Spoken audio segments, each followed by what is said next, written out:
días, buenas tardes, buenas noches, donde sea que nos estén escuchando. Bienvenidos al podcast de Bad Habit. Hoy es el primer episodio de junio. Nos está acompañando, como siempre, yo, Pinzón, y también mi compañero, el Colorado José, está aquí. Richie no nos acompaña por esta vez porque este martes, o sea, esto sale miércoles por lo general, así que ayer fue su cumpleaños. Sí, nuestro Richie cumple ya 27 años.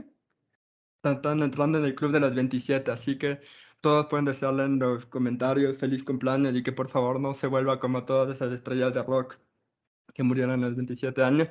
Así que tranquilo con eso. Pero bueno, tenemos un tema bastante temático porque volvemos a la ciencia. Desgraciadamente no con el doctor Gepetto porque esta no es su especialidad, pero supongo que mandará saludos del doctor Gepetto. Ese man está casado, loco, no mientes. Ya no va a volver. Quién sabe, todos han dicho que no van a volver y terminan volviendo de alguna forma. Pero quién sabe, todo puede pasar en este podcast, la verdad. Pero bueno, hoy vamos a realmente a hablar sobre un tema que podría sacarle úlceras a tu tía religiosa o a la de abuelita, porque básicamente desafía una parte muy importante de la Biblia, el creacionismo. Así es, vamos a hablar de la evolución o de la selección natural con tres invitados, porque como saben, la evolución es una parte muy importante de la biología. Así que hemos traído a tres biólogos para este episodio. El primero es Pablito, Pablo Sánchez, que ya lo conocen. Tuvo también la semana pasada cuando hablamos sobre el primer año de Lazo. Y hoy vuelve porque como habíamos quedado la semana pasada íbamos a hablar sobre esto. Y los otros dos nuevos invitados son, primero, Ana Bullo, que es una argentina de parte de la provincia europea de Argentina, no, perdón, el país sudamericano Argentina. Sí, el país americano Argentina. Pues está actualmente radicado en Granada, haciendo consultoría ambiental. No sé si me falta algo, Ani, no sé si quieras añadir algo más antes de que me olvide de la presentación. No sé. No, creo que lo resumiste todo, sobre todo lo relacionado con Argentina. Muchas gracias. Sí, básicamente me dedico a lo que es consultoría ambiental, a la redacción de informes ambientales y estudio de impacto ambiental, en resumen muy resumido. La parte aplicada, digamos, de la biología. Perfecto, bienvenida Ana. También hay que decir que Ana es una muy oyente porque es amiga mía. Yo le pasé el proyecto del podcast cuando recién empezamos y le gustó mucho, por suerte. Entonces ha seguido oyéndonos. Soy una fiel oyente del canal. Y también decir públicamente que últimamente José el otro día me habló y dijo, por qué esta chica nos odia? Porque dice, cuando habló del Bitcoin, dice, esta chica nos odia. Yo, no, es una broma, es un malentendido, pero sí, públicamente sí Eso quería fue darse porque como... eso fue porque la invitada no me preguntó literalmente eso. No, no, no tiene nada que ver conmigo. Simplemente que la invitada que tuvimos esa vez dijo, oigan, creo que esto fue contra mí. Yo como que no fue contra ti. Creo que es una broma interna del Emilio, pero con todo le voy a preguntar. Y por eso te pregunté. Quiero admitir que fue muy gracioso porque, claro, fue una broma y cuando vino a contarme dije, no, por favor, qué vergüenza. Así que no, un malentendido total. Yo de broma siempre. Hay que aclarar que eso fue contra nosotros, porque sí, estuvimos hablando de Bitcoin y Bitcoin y Bitcoins, pero era el momento para hablar de Bitcoin, honestamente. Pero sí nos dijo a Annie igual que le gustó mucho ese episodio y aprendió bastante, así que eso solamente me entendía. Así que el otro invitado es un compañero nuestro desde el colegio, básicamente, le conocemos desde que éramos adolescentes. Farreamos con él, fuimos de fin de año. Hemos farreado también después del colegio, honestamente. Y básicamente nos conocemos desde adolescentes, así. Santiago Díaz actualmente está trabajando en una ONG, haciendo buceo. Yo siempre que le comentaba antes de que empecemos a grabar que yo siempre veo sus historias de Instagram y digo que envidia quisiera vivir la vida del Santi que pasa buceando por las Galápagos, por Perú. Yo ni siquiera sé nadar, así que imagínate lo genial que debe ser. Así que, no sé, Santi, no sé si me faltó algo de introducción, algo que quieras decir. Hola, ¿qué tal, chicos? No, igual, resumiste todo, todo. Pensé que me iba a tocar explicar algo más, pero todo cubierto. Como dijiste, los conozco a José y a Emilio desde pequeños. desde adolescentes y ahorita conociendo a mis compañeros biólogos antes de empezar. Con el tema del buceo, cuando quieras ir a bucear, avísame, no necesitas saber nadar. Eso va para todos aquí que quieran aprender a bucear, por si acaso, ya que ya somos amigos. Sí. Sí, a veces me toca ir a bucear a Galápagos, a veces por Perú. De suerte he conocido personas en esos lugares que a veces me llaman a trabajar. Y nada más. Eso es todo. Perfecto, Santi, muchas gracias. Y bueno, ya, como hemos introducido a nuestros invitados de esta semana, vamos a ir con el tema que es la evolución, porque justamente Santi habló de las Galápagos y es el símbolo de la evolución, el símbolo de Ecuador. Así que ahora vamos a hablar mal de Darwin, porque aquí... no vamos a hablar mal de Darwin, porque probablemente nos hubieran cancelado en el Ecuador, porque Darwin es como una especie de dios aquí, especialmente en Galápagos. No vamos a hablar mal de Darwin, vamos a comentar sobre ciertos aspectos de la teoría de la evolución, de la selección natural. Así que, para los que no estén muy familiarizados con la evolución, no sé quién quiera de los tres, pueden los tres comentarlo, pueden como quieran añadir cosas, pero ¿quién nos puede explicar exactamente qué es la teoría de la evolución de la selección natural propuesta por Darwin hace ya 2 siglos, 3 siglos, si no estoy mal, es bastante tiempo. Pero, ¿quién nos puede explicar en qué se basa la famosa teoría de Darwin y que utilizó las Galápagos básicamente para poder explicarla? Así es, esto se volvió un examen del colegio. Y el primero que responda recibe una firma del Emil. Así es, así es. Me faltó aclarar que soy creacionista. No, mentira. No. Eh, eh, bueno, aquí hay que diferenciar una cosa. La evolución es un proceso, ¿no? Eh, es- y la selección natural es un mecanismo de ese proceso, ¿sí? Eso es como que la parte súper confusa, ¿no? Eh, o la que siempre se mezcla en este tema de la evolución. De ahí, la evolución en sí hay varias formas, ¿no? De cómo de explicarle. Hay como que la forma muy biológica, muy científica, que es el cambio gradual, en base a estas tres características que son la herencia, la, la mutación y la selección, ¿no? Y esto lo que hace es que se puedan ir sumando características en tiempos, dependiendo del organismo en cierto tiempo, se vayan añadiendo ciertas características y vayan naciendo diferentes especies. Sí, como que muy simple, ¿sí? Pero esto también tiene como una repercusión súper fuerte en la parte filosófica y religiosa, ¿sí? Porque esto implica, ¿sí? Que se puede justificar o que se puede ver o que hay una visión, ¿sí? En la que no se necesita un constructor para hacer algo complejo, ¿sí? Porque nosotros como visión idealista tenemos la del watchmaker, ¿no? La de la persona haciendo algo. Entonces tienes que ser algo más complicado para hacer algo más simple, ¿sí? Pero la evolución nos permite decir que vamos de lo más simple a lo más complejo, ¿sí? Por una serie de eventos más o menos aleatorios, ¿sí?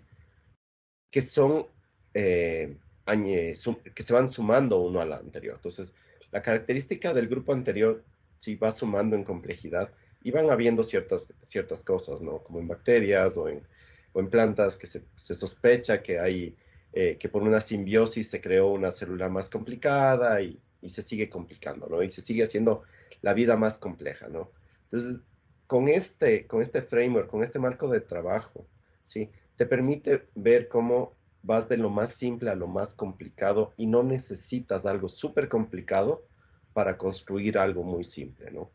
Entonces, esa es como que las dos apreciaciones. Y es interesante la parte de la evolución en el lado de la filosofía porque hay autores que le incluyen a Darwin como parte de la filosofía, pese a que él nunca dijo que era un filósofo, ¿sí? Simplemente se le incluye en la filosofía porque tuvo un impacto cognitivo y de pensamiento y metacognición que es tan fuerte que simplemente la evolución tiene que ser parte de la filosofía como tal.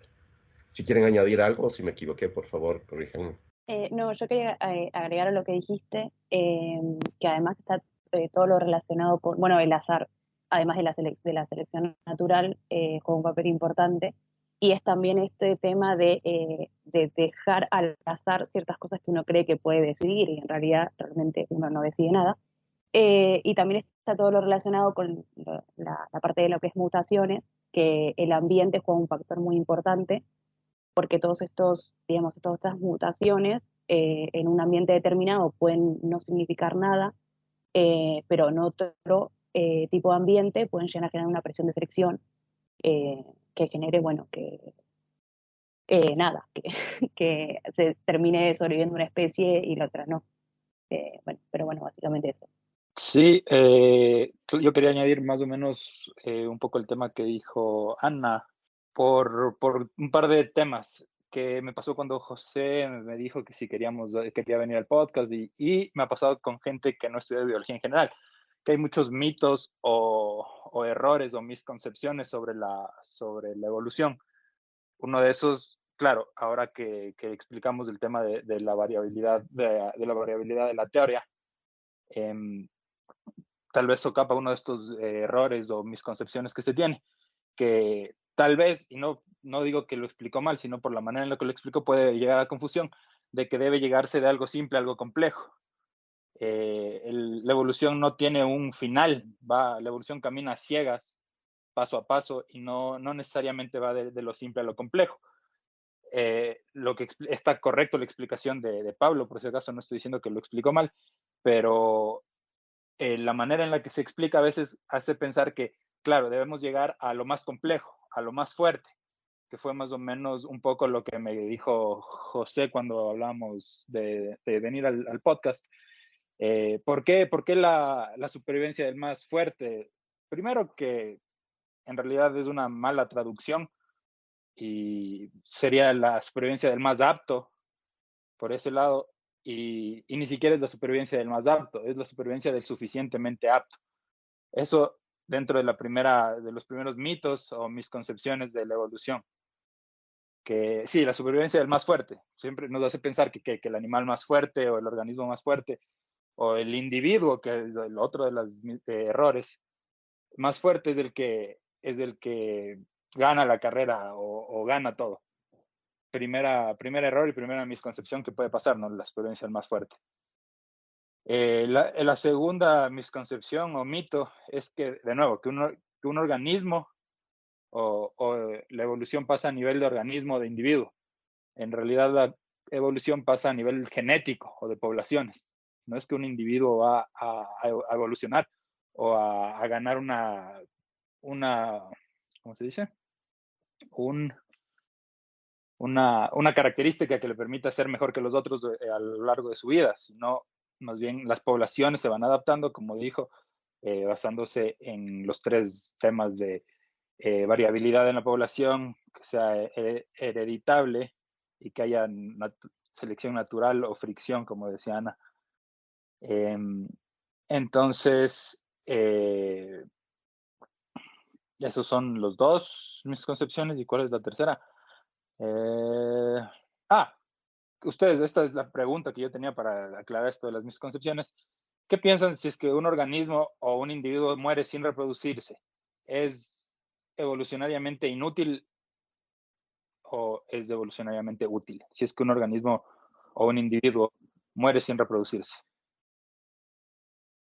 Yo justo iba a hacer ese comentario de que también es importante la reproducción, porque vos puedes tener genes muy aptos en determinado momento para determinado ambiente, pero si no te reproducís y no dejas descendencia, no te sirven para nada. O sea, es como que murió ahí.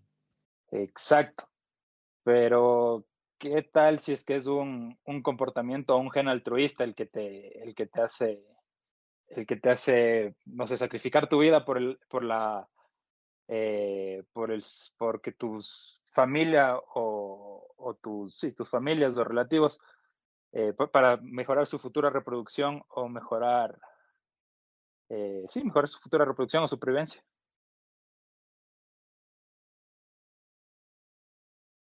Me expliqué. Sí, estás hablando de altruismo extremo. Eh, Claro.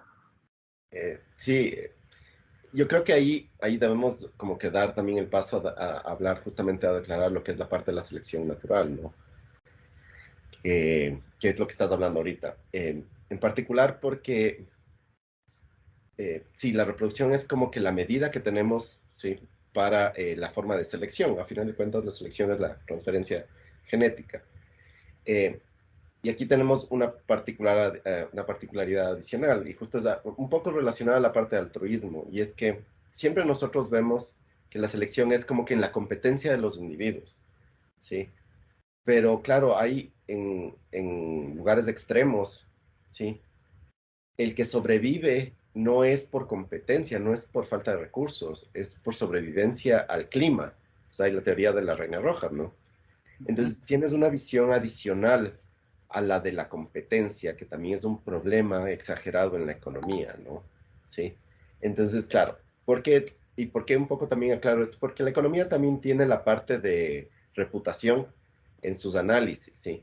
Pero es muy diferente al que hablamos nosotros con el altruismo extremo, porque el altruismo que nosotros hablamos sí es, no necesariamente tiene un premio ligado a la reproducción, ¿sí?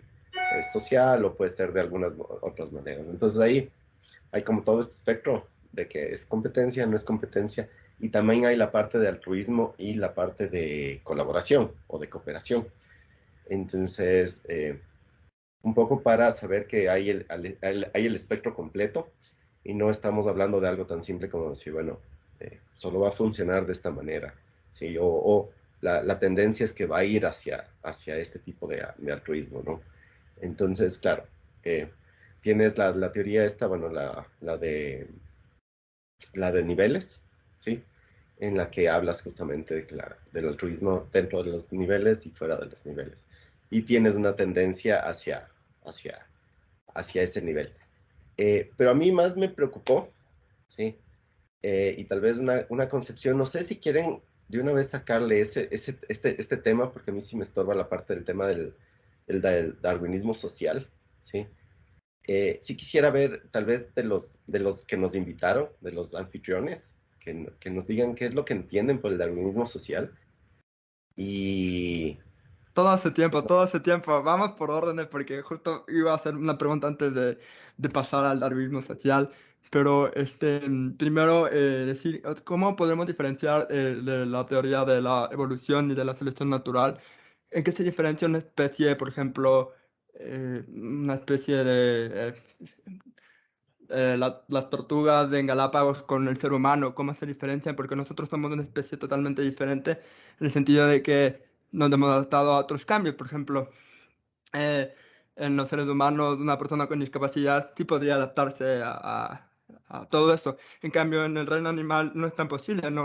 Un animal que saldría sin una pierna, sin un ojo, probablemente sería descartada por sus mismos pares, ¿no? Como vemos en todos esos programas de National Geography, que vemos como qué sé yo, un reno se queda se pierde y el león lo atrapa y le mata, ¿no? Entonces, ¿cómo nos diferenciamos nosotros como seres humanos al resto de las especies del reino humano en la evolución, ¿no? Porque tenemos diferentes características por la forma como hemos evolucionado precisamente. Así que esa pregunta me gustaría que contesten antes de pasar a todo lo que vamos a hablar del darwinismo social, de la economía y todo eso. Yo creo, perdón, porque solamente quiero decir una palabra. O sea, yo creo que básicamente lo que nos diferencia de, digamos, de lo que son animales no humanos es la cultura.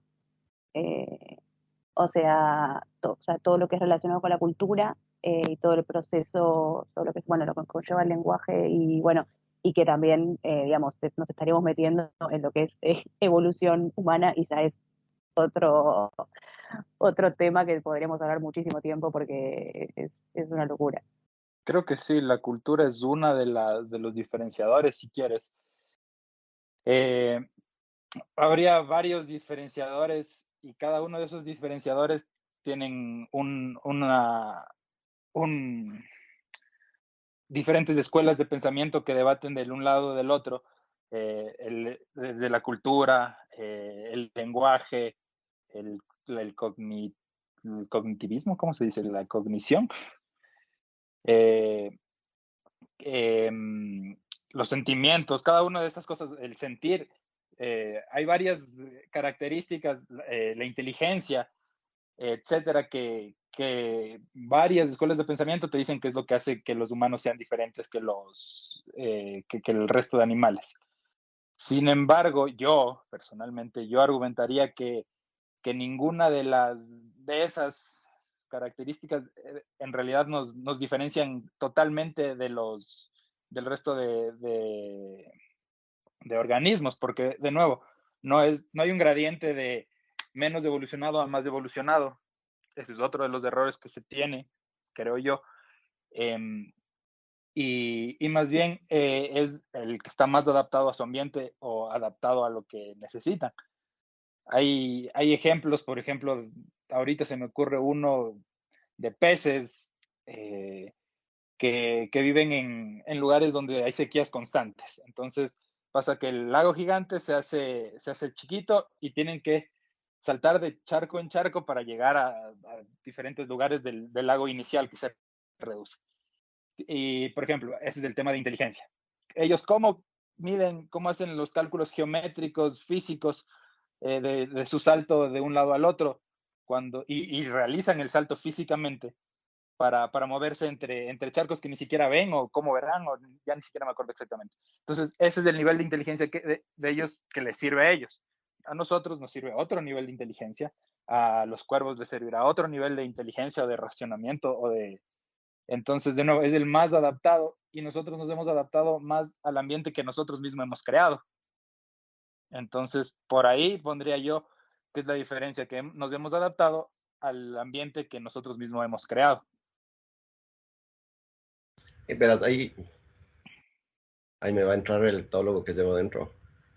Eh, la cultura no es un diferenciador de los humanos. Eh, Perdón que lo diga así tan seco.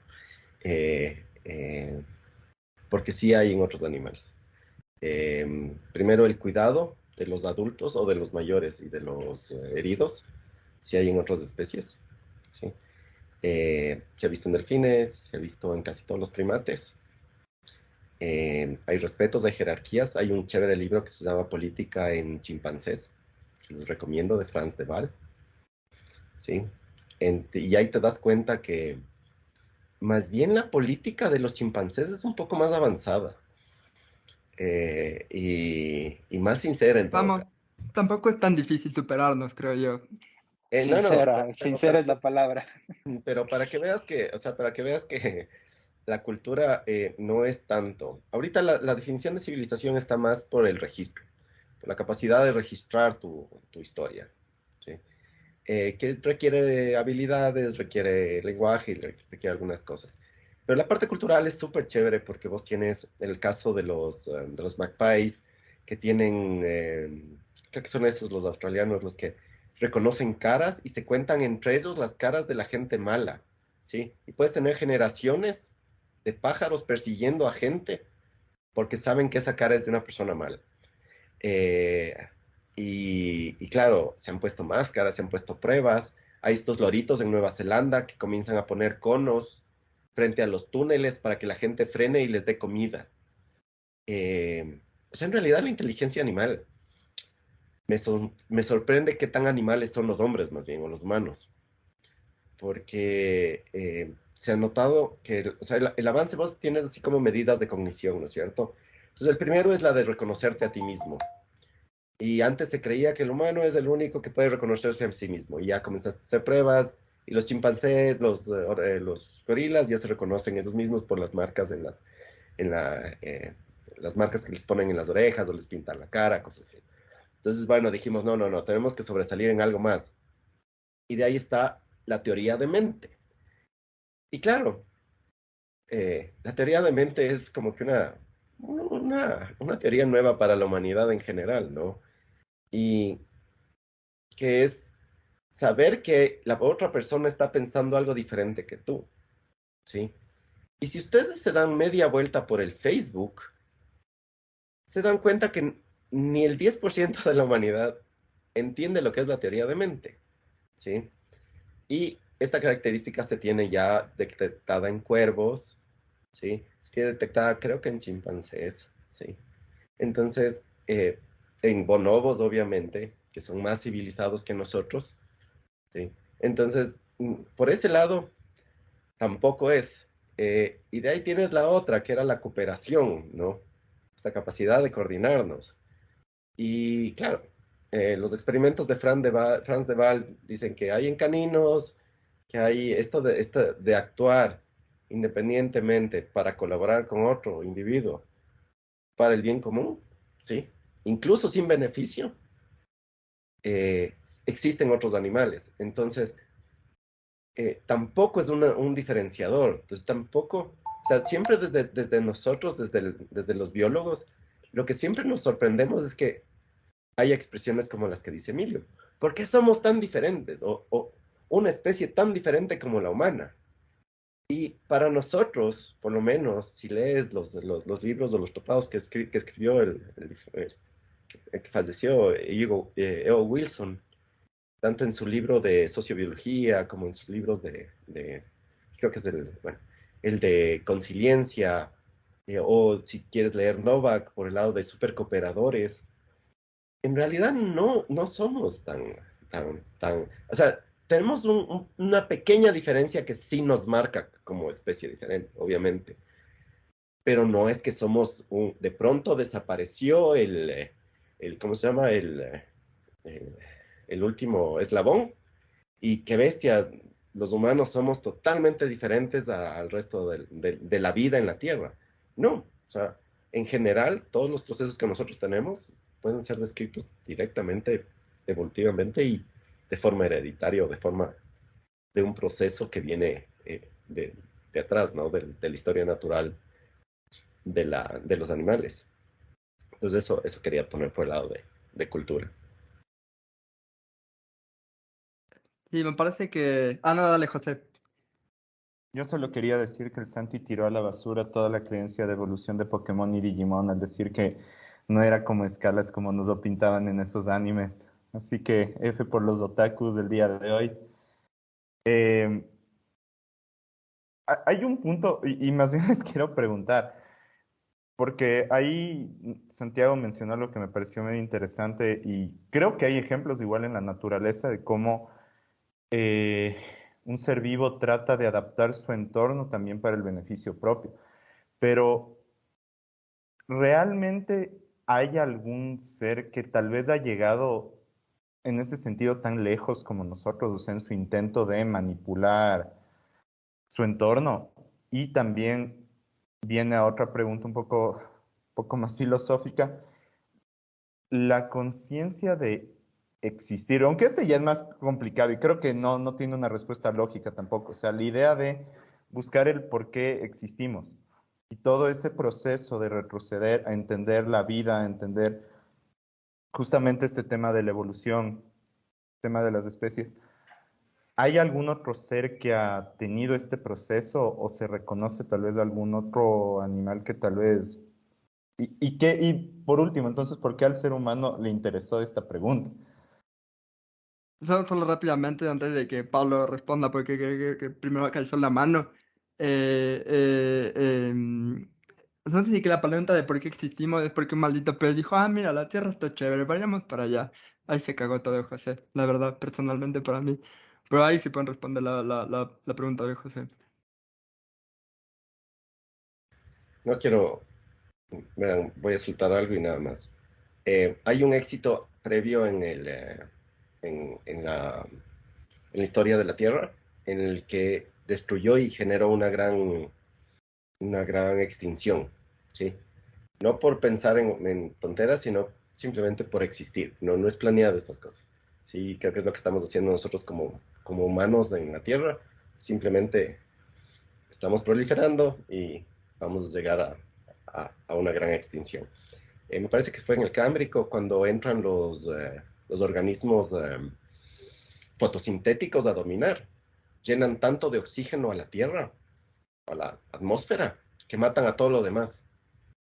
Y hay una super extinción ahí de la toxicidad que genera porque el oxígeno también tiene su toxicidad. Y claro, provocan la siguiente radiación o la siguiente evolución o el siguiente empuje hacia la modificación para que sobrevivamos, o más bien para que entren a haber más organismos que sobreviven por el oxígeno. Entonces los primeros fueron los fotosintéticos, los que hicieron el gran basurero tóxico. Claro, eso responde a un poco a la pregunta del José de alguien que algún organismo que haya tenido un impacto a este nivel. No y es comparable, ¿no? La relación de cómo se dañó el ambiente, eh, cómo dañamos nosotros a cómo dañaron ellos, así solo por estar aquí, solo por subsistir y tomar malas decisiones. Nosotros somos conscientes de nuestras decisiones, es tal vez la diferencia. De ahí hay pocos ejemplos. Justamente yo una vez quería hacer un experimento de eso. Hay pocos. Lo que es difícil es probar. Hay algunos ejemplos, pero es súper difícil probar que un organismo está cambiando su medio ambiente para su favor. Hay ejemplos me parece que son algún tipo de crustáceos que hacen sus granjitas del alga o sí, no me acuerdo, un alga debe ser que comen, y van modificando los lugares para que crezca mejor su alga y sus algas o lo que haya sido. Y así hay ejemplos de microcambios dentro del ecosistema para mejorar o refugio o alimentación. Y ahorita la verdad solo me acuerdo de esos dos. Yo ni siquiera me acuerdo cuál era el experimento que yo quería probar, honestamente, pero yo alguna vez quise probar este tema de cambio del medio ambiente por un organismo, y es súper difícil de probar, más que nada, pero sí hay ejemplos, no a gran escala últimamente, pero a lo largo de millones de años sí hay organismos que cambian su medio ambiente Hay, para hay, su mejora. hay este estudio de los lobos en, en los parques, en el Yosemite, creo, en Estados Unidos, Sí. que comenzaron incluso a cambiar la forma de los ríos después de unos años. Claro, reintroducen lobos y cambian ellos inconsciente, pero lo que yo decía conscientemente, eso es semi-inconscientemente el tema de lobos, que reintroducen lobos y cambia, claro, hasta los flujos de los ríos, cambia la vegetación, la composición del ecosistema en general. Una vez que reintroducieron a los lobos hay unos videos buenazos de esos, de cómo cambió, reintroducción de los lobos. Hay también o sea, dependiendo de qué proceso te refieras al cambiar el ambiente para tu beneficio, las hormigas cortadoras cultivan hongos. Hay ranitas que mantienen, no, son ranitas que mantienen arañas, ¿es así? No, pero bueno, hay un montón de casos de algún tipo de agricultura en los insectos. Entonces, por el lado de agricultura tampoco es que somos nuevos, ¿no? En general, todos los procesos ya se han visto antes, de forma tal vez más sencilla. Lo que yo no creo es que los humanos seamos un ejemplo de una forma consciente de cambiar el ambiente para el beneficio de la especie. Eso yo no estoy muy seguro que sea cierto. Porque si hay ejemplos, o por lo menos si hay estudios que la calidad, por lo menos dental, de antes de la agricultura y después de la agricultura, sí cambió mucho, ¿sí? Entonces aumentaron las enfermedades, cierto tipo de enfermedades, no digo todas las enfermedades, por lo menos antes del nacimiento de la sanidad pública, hacia peor.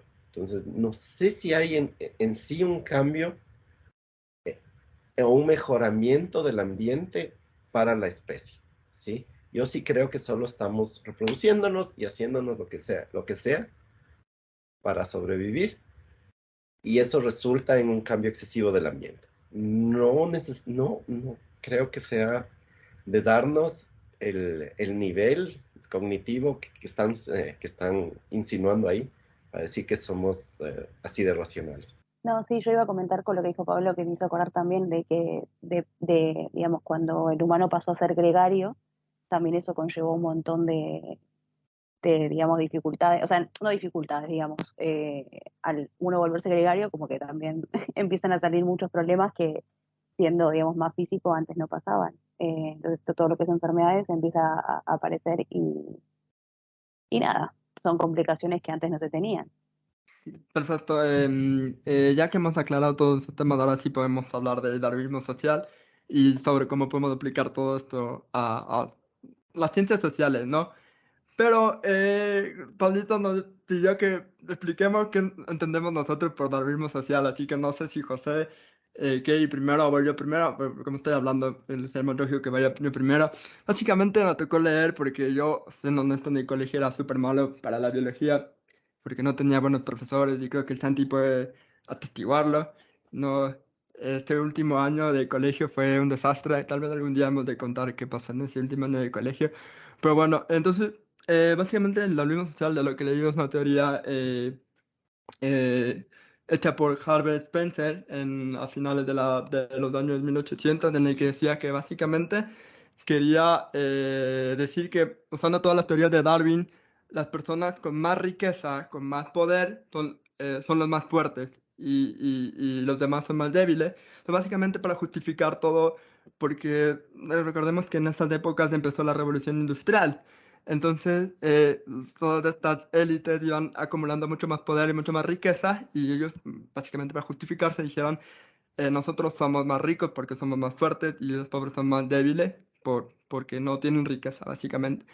Y también, de lo que pude investigar, decían que una de las propuestas que impulsó, por ejemplo, que se disminuya la población de los pobres, lo que es un poco raro, porque como hemos visto en varios estudios, la desigualdad, especialmente si eres muy pobre, tiende a tener familias un poco más grandes que las personas que tienen más dinero, aunque no sé cómo era en esa época, pero las investigaciones recientes han dicho eso. Entonces, básicamente, lo que yo entiendo por darwinismo social es la justificación del hombre para decir yo soy más fuerte, entonces por eso soy más rico, tengo más poder y por eso yo voy a sobrevivir más que aquellos que son más débiles, que son más pobres. Eso es lo que yo entendí por darwinismo social.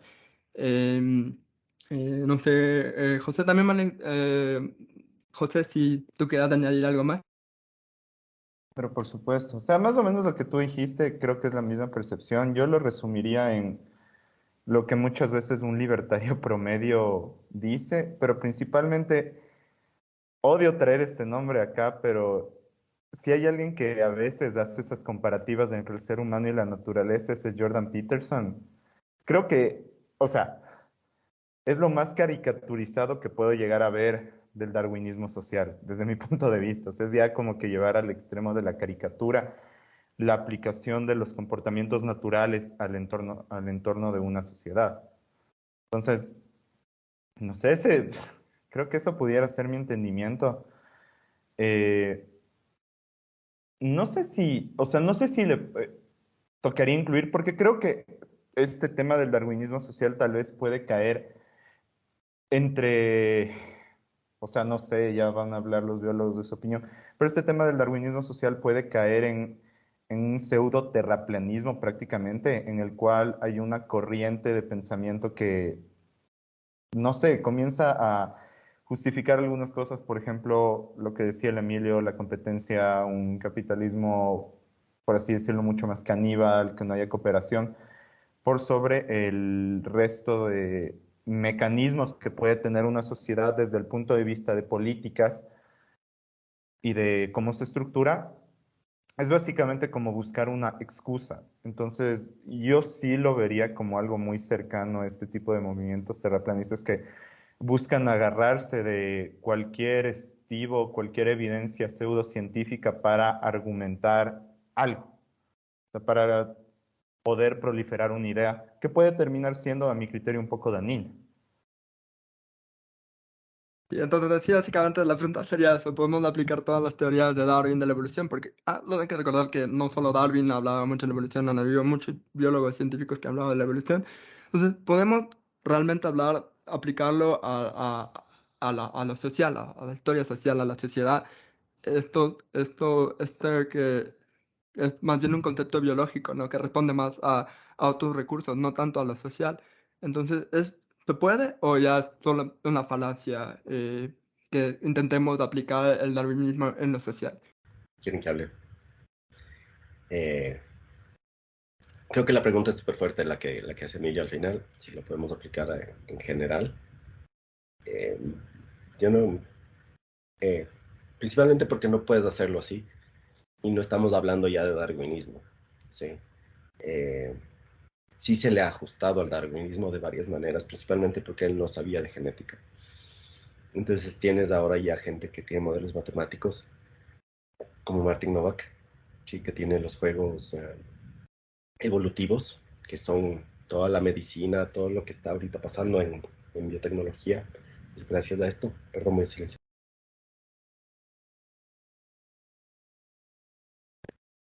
Perdón que estoy con COVID. Como les decía, tuve una visión ahí de la selección natural por un segundo.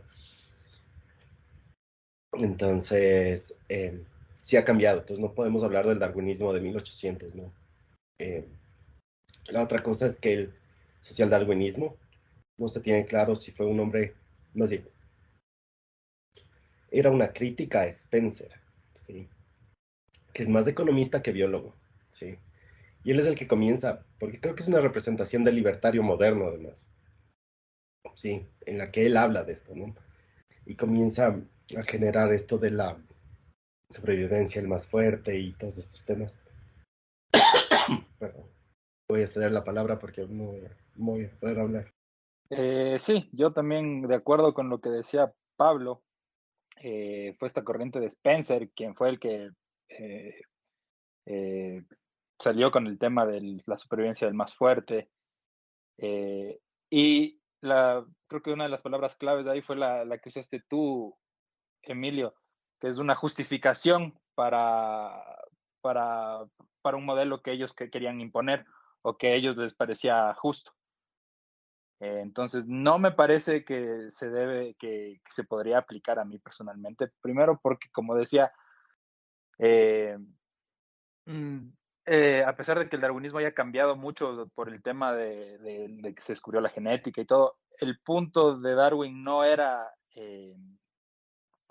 resaltar el tema este que se resalta hasta ahora de la supervivencia del más fuerte, sino era basarse en los tres pilares que mencionó desde el inicio Pablo.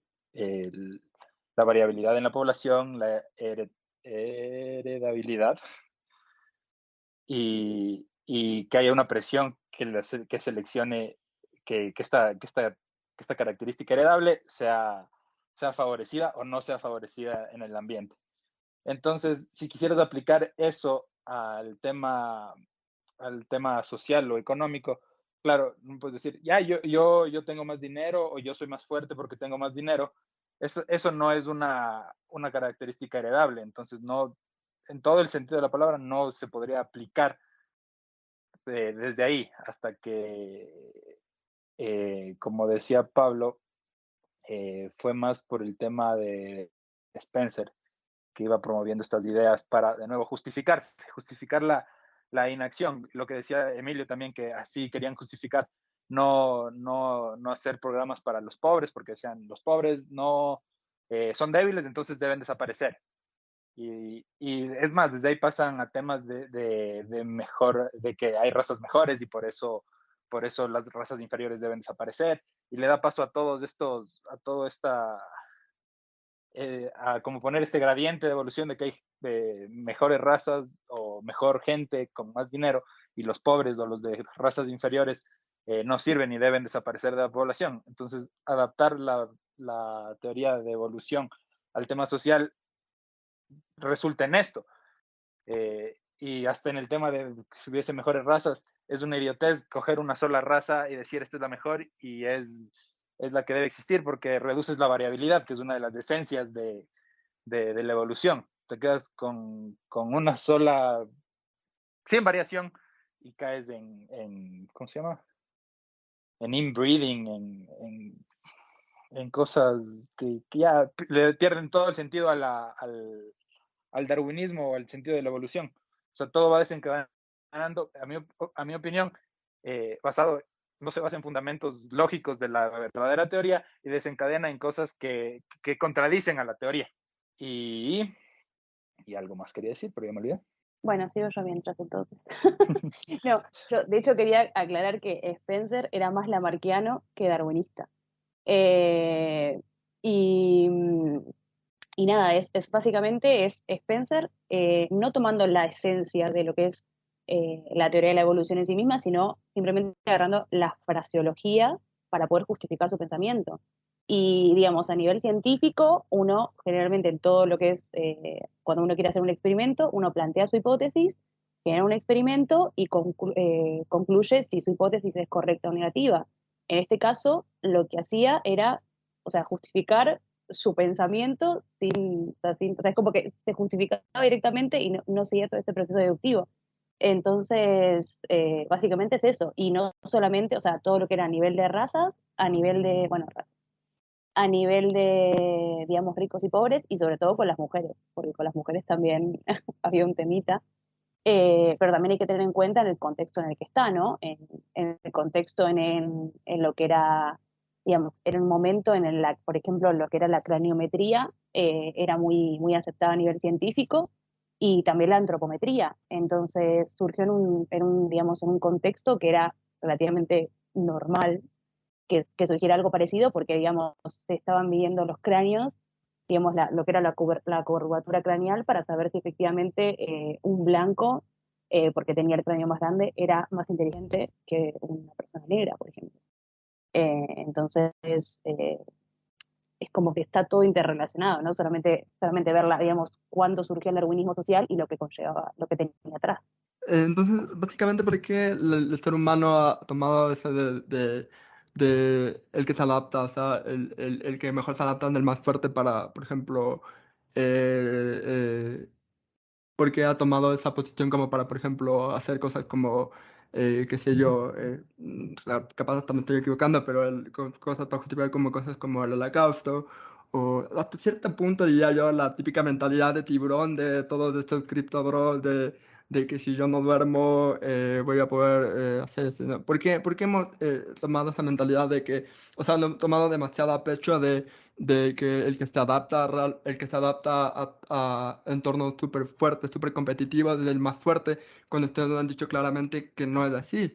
Entonces, ¿creen que en realidad nosotros como especie todos tuvimos malas clases de biología y malos profesores biólogos y no entendimos nada? ¿O qué es lo que pasó cuando hablamos de Darwin? ¿Realmente tenemos malos profesores de biología y realmente cuando alguien estudia biología dice, ah, no, esto ha sido así, no ha sido tan así como nos explicaban en el colegio o todo eso? Espérate, yo quiero decir algo. Perdón, Pablito. Esta frase te va a gustar, créeme. Eh, con lo que mencionaron del tema de economía, yo creo que muchas veces en economía y en otras ciencias administrativas, por favor, vi que estabas... Este es un Skype libre de humo, verás. Vaya a ser libre de humo, entonces. Si a mí no me llega, está Eh, todo bien. yo te vi que estabas tomando hasta whisky, güey. Salud. Estoy viendo si es que me auspicia Wittig, porque no tenía ¿Qué club. estaba diciendo? No, que hasta cierto punto, yo sí creo que a veces en las ciencias administrativas, incluso sí en las ciencias sociales, sí se busca un reduccionismo de las teorías demasiado grosero y se busca un camino simple para entender las cosas. A mí me pasaba mucho cuando, por ejemplo, no sé, tenía un profesor que era en marketing, que era traumadazo con el neuromarketing, pero me ponía a investigar y el neuromarketing tenía una cantidad de huecos teóricos que, no sé, realmente me parecía, o sea, me parecía un insulto que le consideren ciencia. Y ahorita que decían el tema de la economía, sí, muchos economistas creo que se apalancaban a veces de algo que creen entender para validar sus ideas. Entonces, yo creo que aparte de, obviamente, de que tenemos malos profesores, puede haber también un sesgo algunos sesgos en la manera en la que comprendemos las cosas. O sea, sí, podemos culparle a los profesores, pero seguramente hay muchos sesgos por los cuales nosotros tratamos igual de validar nuestra misma opinión. Si quieren podemos entrar a hablar de este tema porque creo que es un punto bastante interesante y así más o menos no le tiramos tanto hate y mierda a los profesores de biología. Que tal vez hay alguno que era bueno y simplemente, como digo, era una cuestión de nuestros sesgos que buscábamos validar alguna idea que teníamos y ya. Creo que más bien hay que atacar al sistema educativo realmente a los profesores, en ese sentido. Yo estaba atacando al humano en sí, la verdad, pero bueno. En Yo creo, general, ah, perdón, es solo una cosa. En general, sí tienes razón, Emilio. Incluso Richard Dawkins dice en un punto, y dejen de enseñar evolución en la escuela, que están haciendo más daño que bien. Porque, claro, salen solo confundidos o salen malinterpretando todo lo que es la teoría. Perdón, Anne. no, no pasa nada. Yo en este caso quería defender a mi profesora porque fue una de las que hizo que yo terminara haciendo biología. Pero no es un caso, no es un caso común. Pero porque la realidad es que fue una profesora que me explicó súper bien todo. Pero no es fácil, no es fácil porque sobre todo uno al querer explicar Darwin, sobre todo, y querer explicar lo que es presión de selección, termina cayendo en el lamarckismo sin darse cuenta. Es muy fácil caer en eso. Entonces ahí genera muchísima confusión. Una cosa que está ahí hasta... Principalmente yo veo mala intención en todos estos movimientos, ¿sí? El socialdarwinismo es una expresión creada para criticar a alguien que no era biólogo y que no estaba hablando de evolución, ¿sí? Es una persona, es o un racista, o es un eugenista, o es nazista, nazi, o lo que sea, pero nunca se está hablando de alguien que se decía a sí mismo socialdarwinismo, ¿sí? Es más un término que nació como una crítica, como tu enemigo insultándote, a una persona diciendo, ah, yo soy del equipo social darwinista, ¿no? Entonces, por ese lado, ¿sí? El término termina más afectando a la biología, que somos, que tenemos como marco de trabajo a la evolución, ¿sí? Que al mismo social darwinismo, porque a final de cuentas terminan siendo Peterson, o sí, terminan siendo Shapiro, o termina siendo libertario, o termina siendo lo que sea, pero los que seguimos cargando la teoría y los que seguimos salvando vidas, o los que siguen salvando vidas y siguen usando la evolución como una herramienta para estudiar la vida, tienen el karma o tienen el castigo de que te dicen, ah, darwinista, ¿qué piensas del social darwinismo? Como que tuviera algo que ver al final del mismo, al final del día, ¿no? Entonces, yo creo que es un término que más hace daño a la verdadera ciencia que en realidad captar el problema del mal entendimiento del darwinismo, de la evolución. Y simplemente la gente, como decía José, no sé si ponerles como los terraplanistas, porque los terraplanistas por último están mandando una fantasía al aire. Pero esto sí justificado, el social darwinismo sí ha justificado el abuso, la tortura, el maltrato, ¿sí? Hacia miembros de nuestra propia especie. Y eso de ninguna manera se condona con la ciencia, o sea, de ninguna manera. Hemos dicho en algún punto, o se ha dicho en algún punto, del estudio de la biología, de la evolución, de la genética, que algo está bien o algo está mal, ¿sí? O que algo es superior o algo es inferior, porque sabemos muy bien que no hay un camino recto, ni hay un camino hacia un lugar. Es simplemente un movimiento al azar, ¿sí? Entonces, yo creo que en esto tenemos que quedar claros. Que el social darwinismo no es alguien que dijo, ah, yo le represento a Darwin, ni siquiera a Erasmus Darwin, ni siquiera al abuelo de Charles Darwin. ¿Sí? No le representaban a nadie. Simplemente cogieron lo que decían, cogieron la terminología, lo que hacen ahora, lo mismo que hace el postmodernismo ahorita. ¿Sí? Coge la linda terminología, suma palabras y suelta la bomba de odio hacia alguien. Entonces, yo sí creo que, por lo menos de esta conclusión, o por lo menos parte de la conclusión de este podcast debería ser que social darwinismo no significa lo que dice, ¿sí? De plano es como el social nacionalismo, ¿sí? O la República Democrática de China, ¿sí? No, no son. Simplemente hay términos que no significan lo que creemos, porque son una manipulación para, ¿cómo es? Para malinformar, para herir, para afectar los intereses de alguien más.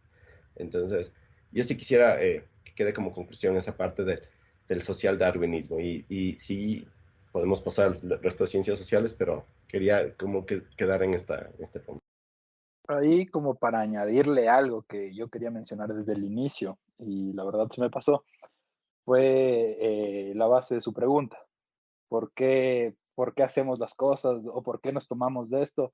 Es por lo que ya dijeron, por un mal uso de la información y que la gente en promedio que no estudia biología, que no está metido en la ciencia, toma los conceptos y los usa de manera equivocada, tal como dijeron. Y lo único que quería añadir ahí es que en realidad debería haber una mejor comunicación científica para educar al público en general de qué en realidad es la evolución, para no caer en lo que dijo Ana, que es del lamarquismo, que es lo que yo me atrevería a decir que el promedio de gente que no estudia ciencia cree que la evolución es del lamarquismo. Totalmente creería que el promedio para arriba, hasta el 80% de la gente, debe creer que la evolución es lamarquismo. Y es por eso que llegan a todas las conclusiones erradas y se cogen de eso para llevar a eugenética y ese tipo de cosas. Podremos hacer la pregunta de las jirafas. ¿Cómo evolucionan las jirafas con las hojas de los árboles? Exacto. No sé, claro, no sé si ustedes, si José o el Emilio saben qué es en esencia el lamarquismo, el ejemplo más claro del lamarquismo. Dice que como los árboles estaban altos, las jirafas les empezaron a crecer el cuello y los hijos de esas jirafas empezaron a tener el cuello más largo, cuando en realidad no. Había alguna mutación genética que hacía que a los antepasados de las jirafas que tenían el cuello más largo les daba una ventaja, y por eso, porque tenían una ventaja, dentro de su población había más números de esa mutación genética. Y a lo largo del tiempo la población en sí se adaptó y, de nuevo, no es a nivel individual, sino a nivel de población que, que llegó a la jirafa que conocemos hoy. No es que, no es que si me da frío me va a salir más pelo, me va a salir un pelaje y eso van a tener mis hijos. Eso es lo que mucha gente cree en realidad. Por más que se rían un poco ahorita, es en lo que cae la mayoría de la gente y no es ese el tema. El tema es que es aleatorio. Si tienes una característica beneficiosa o si tienes una característica que no es beneficiosa, empiezan a reducir tus números y los beneficiosos empiezan a aumentar. Nada más. Perfecto, entonces yo creo que básicamente podemos concluir este podcast diciendo que lo que el doctor Gepetto ya nos ha dicho muchas veces cuando habla sobre el espacio, que el ser humano no es especial y ahora lo tienen confirmado por la biología, tampoco somos especiales, simplemente somos parte de un proceso que le pasa a prácticamente todo ser vivo en este planeta, así que ahora tienen, la evolución nos dice que nosotros tampoco somos especiales, así que bueno. Así que como ya saben, estamos llegando al final de este podcast, de este episodio, mejor dicho. Pablito y Ana ya saben más o menos a lo que vamos llegando, pero al Santi no sé si que alguna vez he escuchado este podcast, pero para finalizar sabemos hacer una pregunta random, que a veces tiene que ver con el tema y a veces no tiene que ver nada con el tema. La semana pasada hablamos sobre un tortazo a una obra de arte. Y esta vez tiene medio que ver con el tema. Se me ocurrió mientras estaba leyendo y es acerca de creacionismo. Si no sabe qué es de creacionismo, es básicamente la teoría de la Biblia, que Dios creó a todos los animales, convenientemente se olvidó de algunos animales. Así que mi pregunta para todos nosotros, incluyo yo, es ¿cuál es lo que le parece lo más absurdo de la teoría del creacionismo, que especialmente en Estados Unidos ha tenido mucha fuerza? Yo me acuerdo, vi un documental en Netflix del científico eh, Bill Nye, creo que es el apellido, que se fue a refutar a todas esas personas que tienen un museo incluso alabando de que Dios creó todo esto en 7 días y totalmente respetable, pero a mí me parece un poco absurdo. Creo que la parte que a mí más absurda me parece justamente esa que dije. Se le olvidó convenientemente de incluir a ciertos animales que la ciencia después a, a, a- se ha encargado de decir que estos sí existieran. Entonces, básicamente, la pregunta random de esta semana es: ¿qué le parece lo más absurdo de esta teoría a usted, de creacionismo? Bueno, voy yo. primero quiero decir que yo estaba esperando este momento. Yo en realidad vine por la pregunta random. No, mentira. No, primero yo quiero declarar dos cosas. Uno, voy a decir dos en vez de una. Primero, que haya decidido cómo quería hacer cada cosa, a mí me parece como muy absurdo el tema del poder de decisión. Sobre todo sabiendo, digamos, comparándolo con la teoría de la evolución. Y después quería nada, mencionar a que Eva salió de la costilla de Adán, que nada, me parece algo como, lo voy a dejar así, no voy a comentar más. Cabe mencionar que también sí que conocen a alguien que está metido, o sea, el científico de lo que sea, que defienden esa teoría y sin atacarlos, totalmente bienvenido a atacar esa parte.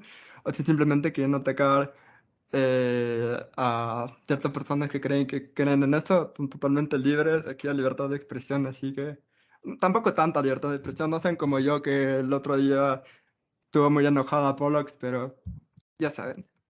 No sé si decir qué es lo que me parece más ridículo y que creo que está un poco relacionado a lo que dijo Ana. eh, el tema de que hay un diseño perfecto, de que vino al diseño, que hay un diseño perfecto y que todo ha sido diseñado mediante un plan. Y eso, el tema del diseño perfecto las aves tienen el diseño perfecto para volar y etcétera, etcétera, etcétera. Porque la evidencia muestra totalmente lo contrario. Ves organismos que no tienen sentido, por un lado, si quieres, o estructuras dentro de un organismo. En la jirafa mismo, no me acuerdo si es un tendón o algo. ¿Es un tendón o es algún vaso sanguíneo que está conectado por la laringe hacia la boca? No recuerdo exactamente cómo es. ¿Y qué pasa? O viene desde el cerebro hacia la boca. Bueno, el caso es que el diseño perfecto sería, si está conectado aquí, que sea un camino corto. Pero como sale desde el cuello, en las jirafas, sube todo el cuello y vuelve a bajar hacia la tráquea. No recuerdo bien si alguno de ustedes dos se debe acordar y me corrige. Pero el tema que el diseño perfecto sería el recorrido menos largo de este tendón, o no recuerdo qué es, de 3 centímetros, pero en las jirafas mide como 2 metros porque sube y baja. Entonces, el tema del diseño me parece una ridiculez porque si es que te fijas, no hay nada diseñado ni planeado.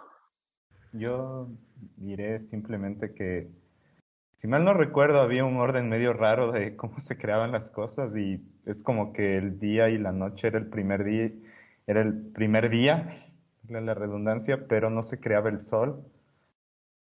No sé, o sea, eso ya es bastante absurdo. Em, y bueno, dentro de toda la teoría del Génesis, también el tema de la manzana. O sea, que se tomen tan literal ese tipo de detalles es lo que me parece más absurdo realmente, en general. O sea, como que tomarte literal ese tipo de analogías es un... ¿Qué rayos? Yo cacho que todos los que tienen fobia a las serpientes fue por ese cuento de creacionismo, la verdad. Creo que desde ahí nos metieron ese miedo a las serpientes que personalmente yo tengo, pero es más por Harry Pues Potter eso que te iba por a la preguntar, Biblia. ¿tienes miedo a las serpientes? Sí, Deberías, sí, sí. loco, anda al vivarium, mira las serpientes, son hermosas, tienen ojos saltones. Suelo tener una pesadilla de niño en la que una serpiente me enroscaba el cuello y yo para matarla le mordía la lengua, pero era algo estúpido porque me tragaba el veneno, igual me moría. Así que sí, básicamente eso es una de mis fobias. Así que Pablito, para que cerres la pregunta. Ay, el, yo creo que la parte que más me disgusta del creacionismo es la falta de honestidad.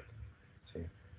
Eh, no es tanto lo que dicen, sino todo lo que hacen para convencer. No, carece de todo valor noble o cualquier estructura que uno quiera tener de una argumentación eh, buena, saludable, para llegar a la solución de un conflicto. No, se dedican a crear falacias, o sea, fundan nuevas falacias formales e informales solo por eh, llevar, llevar su argumento a no demostrar algo, ¿sí? Eso me parece a mí la parte más nociva y la más desquiciada de esta discusión, ¿no? No tienen un límite en su imaginación, no tienen un límite en su moral, ni son consistentes con su moral. Entonces, para mí, esa es la parte más difícil. Y claro, se inventan todas estas historias, todas estas argucias. eh, y ya que hablamos del darwinismo social, yo creo que deberían dejar de verle hacia la biología para que justifique el darwinismo social y comenzar a preguntar qué hicieron todas las religiones para que llegue el darwinismo social. Porque ahí sí hay una mano negra desde las religiones, ¿sí?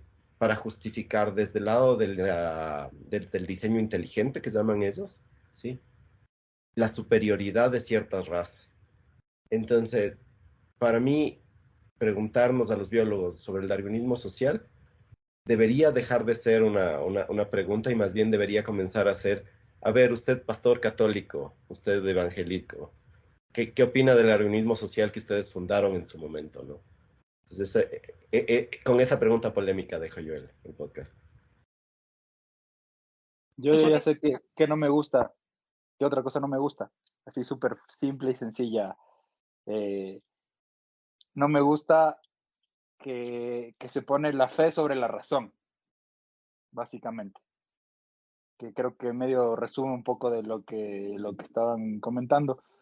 Pero poner la fe sobre la razón me parece, creo que es lo que menos me gusta. Alguna vez tuve esta discusión y ahorita me acordé con profesores y sí, poner la fe sobre la razón, eh, tomar, no sé, argumentar de manera pasional y sin razón, me parece lo peor. Y yo quería decir algo que me hizo acordar Pablo con esto de lo de la religión, que para que quede claro, para que quede claro los creacionistas, no se está discutiendo, o sea, los biólogos y todo lo que es la comunidad científica no discute, o sea, no está discutiendo si existe o no la evolución, sino cómo pasa la evolución. O sea, la evolución es un hecho, la evolución existe. Lo que no se sabe, o sea, lo que no se sabe, o lo que hay teorías acerca del tema es cómo pasa la evolución. Pero la evolución es un hecho. Listo, ya está, me voy. Mi abuela diría que a ustedes les sedujo el diablo y que no haya dinosaurios ni cuenta de la Biblia es solo una mera coincidencia. A mí, yo no sé por qué al Papa Francisco, que por cierto es argentino, no por algo, no es un dato menor, pero no sé por qué no se le ocurrió hacer una especie de actualización a la Biblia, decir la segunda edición de la Biblia y conscientemente poner y creó los dinosaurios. Le daría muchos problemas y muchos debates. Pero bueno, parece que la Biblia, como ya se sabe, a la Biblia no le gusta corregir para nada sus errores a la Iglesia Católica realmente. Así que, bueno, queremos agradecer a nuestros invitados por haber venido esta semana. Espero que a la audiencia que le haya gustado el episodio. Agradecemos también y la bienvenida a Santi y Ani por haber venido. Muchas gracias por pasarse. Y a Pablito también, como siempre, eh, sé que nos ayuda con estos temas, a pesar de que él dice que es más economista que biólogo. Yo creo que en realidad él es más biólogo. No, Ahora al revés. soy más biólogo que economista. Ah, ya, ya, perdón. Todavía pongo biólogo en mi firma, ¿ve? Ah, ya, perdón. Ahí hay mal, mi culpa, perdón. Entonces, nada, gracias por haber venido. Son bienvenidos a volver cuando quieran, si tienen algún tema de lo que sea o quieren hablar de alguno de sus proyectos, siempre son bienvenidos. No sé, José, no sé si falta... Sí, sí, claro. Claro, Pablito, dime. Hablaste del satanismo al final. Ese es un buen tema. Y con Mr. Crowley y con todo lo demás. ¿Tú Hay quieres que nos cancelen de verdad, no? O sea, no, ya con esto nos van a cancelar. Todas nuestras podcast nos terminan de cancelar. Aunque la verdad, algún día es cuando... oro. Es un tema que vale oro, no le descuides. Si conocen a alguien que quiera hablar de este tema, es bastante bienvenido, porque a mí también me parece muy interesante. A mí nadie me cancela, así que todo bien.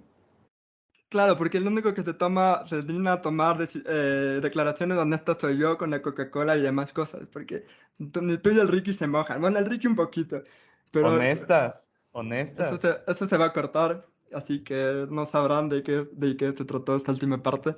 Se quedaron en un misterio, así que pagándote un Patreon para que podamos grabar esto por Zoom o hacer otro tipo de cosas interesantes y oír ese trozo y un like perdido por ahí.